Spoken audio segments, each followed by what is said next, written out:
تعلق اللہ رسول سے نہ صحیح نبھائیں۔ قرآن مجید نے کہا یا ایھا آمنوا اتقوا اللہ حق تقاتہ، اے ایمان والو اللہ سے ڈرو اور اتنا ڈرو جتنا ڈرنے کا حق، ولا تموتن الا وانتم مسلمون، کلمہ پڑھا ہے تو اب مرتے دم تک مسلمان ہی رہنا۔ فرمایا مرنا اس حال میں کہ تم مسلمان ہو، مرتے دم تک مسلمان رہنا۔ یہ نہ ہو کہ کول والے دن تم مسلمان ہو اور شادی والے دن پتہ نہیں تم کیا ہو۔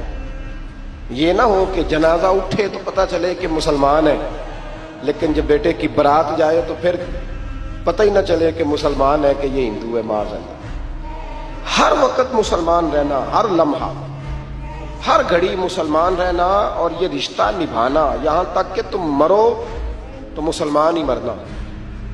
میرے اساتذہ رحمۃ اللہ تعالی علیہ نے ایک شخص کو مرید کیا تو وظیفہ بتایا۔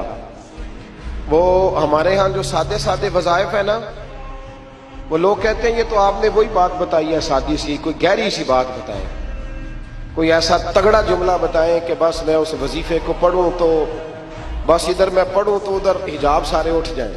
شوق ہوتا ہے نا۔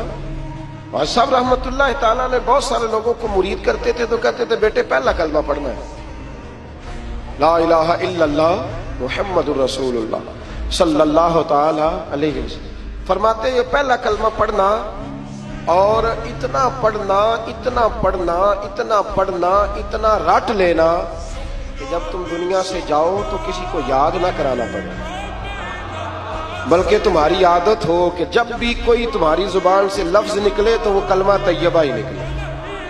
ایسے نہ ہو کہ دنیا یاد کراتی پھرے کہ کلمہ پڑھو، نہ اتنا رٹ کہ ہر وقت تیری زبان پہ رہے لا الہ الا اللہ محمد الرسول اللہ صلی اللہ علیہ وسلم۔ اور نبی کریم علیہ السلام نے بھی فرمایا افضل الذکر لا الہ الا اللہ۔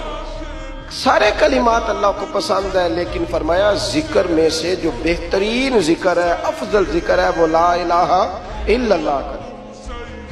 تعلق اللہ رسول کے ساتھ صحیح کر کے نبھائیں۔ ہمارا یہ معاملہ بن گیا ہے، بچوں سے رشتہ روز نبھاتے ہیں، دیہڑی نہیں چھوڑتے کہ میرے بچے ہیں روٹی کیسے کھائیں گے۔ بہن بھائیوں سے رشتہ روز نبھاتے ہیں، کوئی شادی نہیں چھوڑتے۔ آپ یقین کریں کہ بڑی سخت مشکل بھی ہو اور بھتیجی اور بھانجی کی شادی ہو تو چھٹی نہیں ہو سکتی، سوال ہی نہیں پیدا ہوتا۔ آپ یہ رشتہ چھوڑ سکتے ہیں؟ یہ تو اتنی بڑی دراڑ پڑ جائے گی۔ حالانکہ اگر بہن بھائی کو پتا بھی ہو کہ یہ مخلص ہے تو پھر بھی آپ چھٹی نہیں کر سکتے۔ وہ کہیں گے کہ شادی میں نہیں آیا، میرے بچے کی خوشی میں نہیں پہنچا، میرا تیرا رشتہ کیا ہے؟ میرے دوستو، بہن بھائیوں سے رشتہ روز نبھاتے ہیں، ماں باپ سے رشتہ روز نبھاتے ہیں۔ ایک حدیث پاک میں نبی کریم علیہ الصلوۃ والسلام نے فرمایا بیوی کو روز خرچہ دو گے نا، ایک دن نہیں دو گے تو وہ کہے گی تم نے تو کبھی دیا ہی نہیں۔ وہ یہ لفظ بولے گی، یعنی آپ کو روز نبھانا ہے۔ اگر ایک جگہ پہ آپ کمزوری دکھائیں گے تو وہ کہے گی میں تو جب سے آئی ہوں دکھی ہوں، وہ تو روز یہ بات کرے گی۔ دنیا کے ساتھ آپ کو تعلق روز نبھانا ہے، روز رشتہ نبھانا ہے۔